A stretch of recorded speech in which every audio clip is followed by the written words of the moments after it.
In this video, we are going to talk about how to disable the camera shutter sound. So for this, you don't need root access or anything else. Just install ES File Explorer.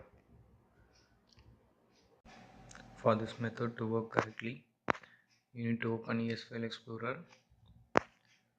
open Tools, and enable Root Explorer. So once you have enabled it, go to Local, Device, System, Media, Audio, UI. Now search for camera click.ogg file. I have already deleted it.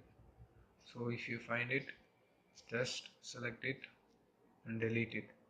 The file which I am deleting now is camera focus OGG, which disables the camera focus sound. So if you delete the camera click.ogg, you will disable the shutter sound. Thanks for watching.